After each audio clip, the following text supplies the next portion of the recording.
Minimiser les dépenses et maximiser le profit. Telle est la vocation de toutes les entreprises. Concrètement, ça veut dire quoi? C'est réduire tant que nous pouvons nos dépenses et augmenter tant que nous pouvons nos recettes. Ce qui va conduire à un résultat positif. Ce qui va ensuite permettre aux actionnaires de réinvestir, d'avoir confiance au projet, de donner plus, d'investir plus parce qu'ils savent qu'on peut gagner dedans. Pourtant, pour profiter de ce atout, il faut une technique. Oui, une technique comptable. Dans cette vidéo, vous allez découvrir 3 choses à faire pour profiter de cet atout, pour profiter de cette technique comptable. Bonjour et bienvenue dans cette rubrique comptabilité.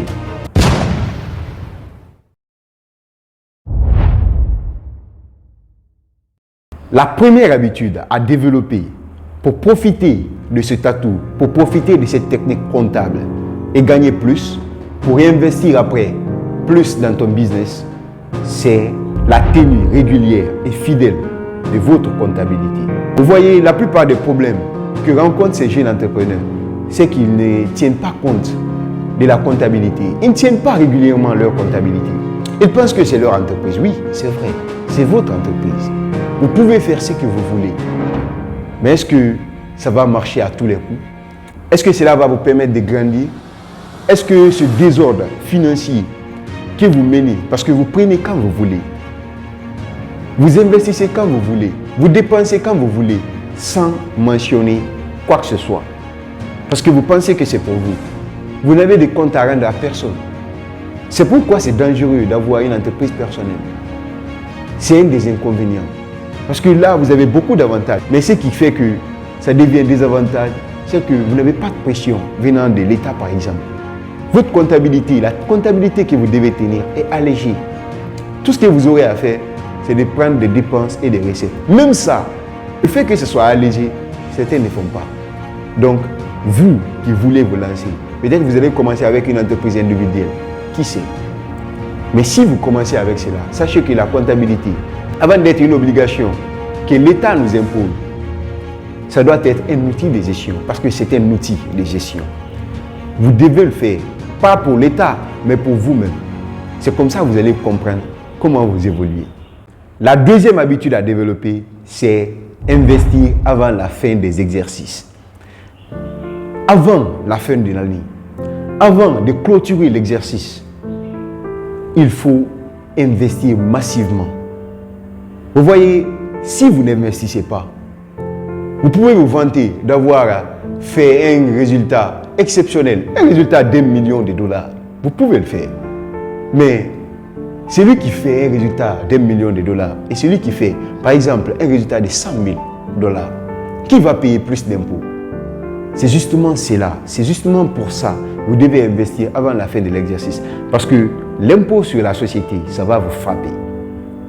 Si vous n'investissez pas jusqu'à avoir ce résultat avant impôt, là, quand l'impôt vient, ça frappe et l'État va retirer une quantité d'argent énorme. Alors que vous pouviez utiliser cet argent pour investir, ce qui va vous permettre de gagner plus des années à venir. Donc, c'est un moyen légal pour faire grandir son business. Investissez massivement. Plus vous recevez de l'argent, plus vous faites des recettes, plus vous investissez. Comme ça, vous pouvez terminer l'année avec un résultat minime, mais qui va vous permettre d'avoir du financement. Comme ça, vous n'allez pas vous plaindre tout le temps. Il n'y a pas de financement parce que l'activité elle-même se finance. Parce que vous continuez constamment à investir dans le business. C'est ça la deuxième habitude. La troisième habitude pour faire grandir son business ou pour faire grandir son entreprise, c'est se payer sobrement et réinvestir massivement vos dividendes. Vous savez, à la fin de l'année, quand vous faites un résultat bénéfique, si vous ne faites pas de résultats bénéfiques, il n'y a pas de dividendes. Mais si vous faites un résultat bénéfique, vous avez le choix. Soit vous prenez tout, c'est pour vous. Il n'y a pas d'impôt à payer maintenant, ça a été déjà payé. Vous faites ce que vous voulez de ces dividendes. Ou vous réinvestissez. Mais le plus malin, c'est quoi?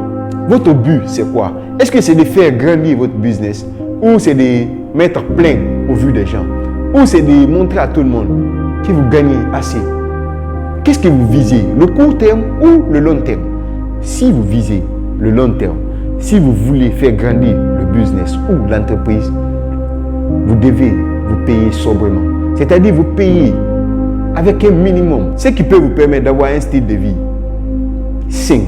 Un style de vie qui vous permet de faire grandir le business. C'est tout ce que vous avez besoin. Vous n'avez pas besoin de grandes choses au début. Si vous avez un style de vie simple qui vous permet de faire grandir le business, réinvestissez massivement vos dividendes. Cela va vous permettre d'agrandir votre business sans avoir besoin forcément de l'extérieur, sans avoir besoin des banques. Un financement que je ne conseille d'ailleurs jamais. En tout cas, si c'est à crédit.